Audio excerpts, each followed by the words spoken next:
വിവിധ ആവശ്യങ്ങൾ ഉന്നയിച്ച് മുഖ്യമന്ത്രിക്ക് സമർപ്പിച്ച അവകാശ പത്രിക അംഗീകരിക്കണമെന്നാവശ്യപ്പെട്ടുകൊണ്ട് AISF പാലക്കാട് ജില്ലാ കമ്മിറ്റി പാലക്കാട് DDE ഓഫീസിലേക്ക് മാർച്ച് സംഘടിപ്പിച്ചു. AISF സംസ്ഥാന എക്സിക്യൂട്ടീവ് അംഗം KK സോയ ഉദ്ഘാടനം ചെയ്തു.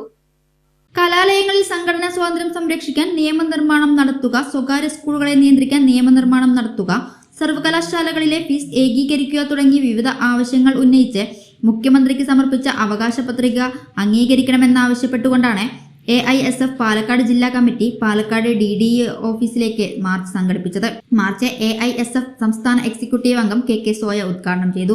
AISF സംസ്ഥാന കമ്മിറ്റി അംഗം അപർണ ബാലകൃഷ്ണൻ അധ്യക്ഷത വഹിച്ചു.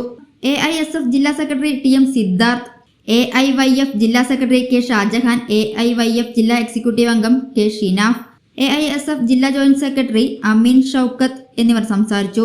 AISF ജില്ലാ കമ്മിറ്റി അംഗങ്ങളായ Abhinand B, Gayathri MM, Ananthu S, Vishnu Satheesh, OK Sinan, Abhinav എന്നിവർ മാർച്ചിന് നേതൃത്വം നൽകി.